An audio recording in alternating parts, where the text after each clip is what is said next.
ಎಲ್ಲ ಪೋಷಕ ಮಿತ್ರರೇ, ಮಕ್ಕಳೇ, ಮುಖ್ಯವಾಗಿ ಇವತ್ತು ನಾವೇನು ಈ ಕಾರ್ಯಕ್ರಮದಲ್ಲಿ ಭಾಗಿಯಾಗಿದ್ದೀವಿ.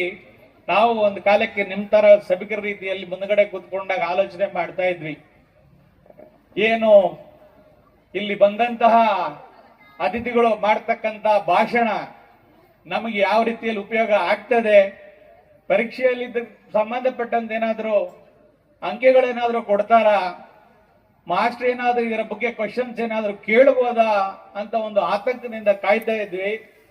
ಆದರೆ ಅದು ಬೇರೆ ರೀತಿಯಲ್ಲೇ ಉಪಯೋಗ ಆಗುತ್ತೆ. ಇಲ್ಲಿ ಬಂದು ಸಭಿಕರ ಆಗಿ ನೀವೇನು ಕೂತಿದ್ದೀರಿ, ಇಲ್ಲಿ ಅತಿಥಿಗಳು ಬಂದು ಭಾಷಣ ಮಾಡೋದು ಮಕ್ಕಳ ಒಂದು ಜ್ಞಾನ ಅಭಿವೃದ್ಧಿಗಾಗಿ ಎಲ್ಲಾ ರಂಗಗಳಲ್ಲೂ ಸಹ ಅವರಿಗೆ ಒಂದು ರೀತಿಯಲ್ಲಿ ಸಹಕಾರಿ ಆಗುತ್ತೆ ಅಂತ ಹೇಳಲಿಕ್ಕೆ ನಾನು ಇಚ್ಛೆ ಪಡ್ತೇನೆ.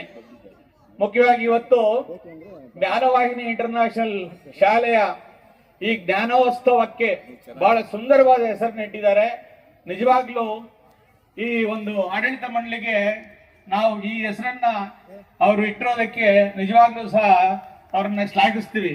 ಯಾಕೆಂದ್ರೆ ಜ್ಞಾನವಾಹಿನಿಯಲ್ಲಿ ಜ್ಞಾನೋತ್ಸವವನ್ನ ನೀವು ಇವತ್ತೇನು ಸೆಲೆಬ್ರೇಟ್ ಮಾಡ್ತಾ ಇದ್ದೀರಿ, ಈ ಒಂದು ಜ್ಞಾನ ಏನಿದೆ ಎಲ್ಲಾ ರಂಗಗಳಲ್ಲೂ ಸಹ ನಿಮ್ಮ ಮಕ್ಕಳ ಮುಖಾಂತರ, ನಿಮ್ಮ ಮುಖಾಂತರ ಇದು ಪಸರಿಸಬೇಕು.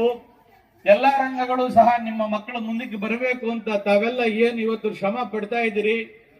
ಆದರೂ ಸಹ ಮಕ್ಕಳಿಗೆ ಮೊದಲು ಹಿಂದೆ ಒಂದು 20 ವರ್ಷದಲ್ಲಿ ಇದ್ದಂತಹ ಕಷ್ಟ ಈಗ ಇಲ್ಲ. ಯಾಕೆಂದ್ರೆ ಈಗ ಸಾಕಷ್ಟು ಸಂಚಾರಿ ಅನುಕೂಲತೆಗಳಿದೆ. ಖಾಸಗಿ ಶಾಲೆಯವರು ಅವ್ರದೇ ಆದಂತಹ ಬಸ್ ವ್ಯವಸ್ಥೆಯನ್ನು ಮಾಡಿದ್ದಾರೆ. ಹೆಚ್ಚಿನ ಪೋಷಕರು ತಮ್ಮದೇ ಆದಂತಹ ಸ್ವಂತ ವಾಹನಗಳಲ್ಲಿ ಮಕ್ಕಳನ್ನು ಶಾಲೆಗೆ ಬಿಡ್ತಾ ಇದ್ದಾರೆ. 20 ವರ್ಷಗಳ ಹಿಂದೆ ಇದೇ ರೀತಿಯ ಒಂದು ವಾತಾವರಣ ಇರಲಿಲ್ಲ. ಆದರೂ ಸಹ ಆಗಿನ ಕಾಲಕ್ಕೆ ಮಹೋನ್ನತ ವ್ಯಕ್ತಿಗಳು ಈ ದೇಶದಲ್ಲಿ ಹುಟ್ಟಿದರು. ಕರ್ನಾಟಕ ರಾಜ್ಯದಲ್ಲಿ ನಾವಿವತ್ತು ಕೋಲಾರ ಜಿಲ್ಲೆಯವರು ಅಂತ ಹೇಳ್ಕೊಳಕ್ಕೆ ಎಲ್ಲೇ ಹೋದ್ರೂ ಸಹ ನಮಗೊಂದು ರೀತಿಯ ಹೆಮ್ಮೆ ಇದೆ. ಯಾಕೆ ಅಂದ್ರೆ ನಾವೆಲ್ಲೇ ಹೋಗಿ ನಾವು ಈ ರೀತಿ ಕೋಲಾರ ಜಿಲ್ಲೆಯವರು ಅಂದ್ರೆ ನೀವೇನ್ ಬಿಡಿ ಸರ್ ಎಲ್ಲಾ ರಂಗಗಳಲ್ಲೂ ಮುಂದೆ ಇದ್ದೀರಾ ಅಂತ ಹೇಳ್ತಾರೆ. ಅದಕ್ಕಾಗಿ ನಮ್ಮ ಹಿರಿಯರು ಬುನಾದಿ ಹಾಕಿ ಕೊಟ್ಟಿದ್ದಾರೆ.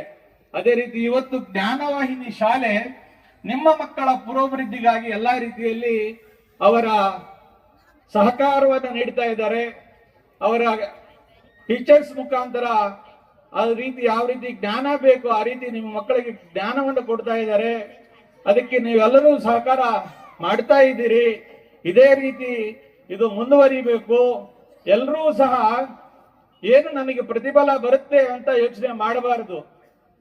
ಯಾರಿಗೆ ಇವತ್ತು ಈ ಶಾಲೆಯಿಂದ ಏನು ವಿದ್ಯಾಭ್ಯಾಸ ಕೊಡ್ತಾ ಇದ್ದಾರೋ ಯಾವುದೋ ಒಂದು ರಂಗಗಳಲ್ಲಿ ಮಕ್ಕಳಿಗೆ ಯಾವುದೋ ಒಂದು ರೀತಿಯಲ್ಲಿ ಅನುಕೂಲ ಆಗುತ್ತೆ. ಎಲ್ಲರೂ ಸಹ IAS IPS ಮಾಡಕ್ಕಾಗದೆ ಹೋಗಬಹುದು.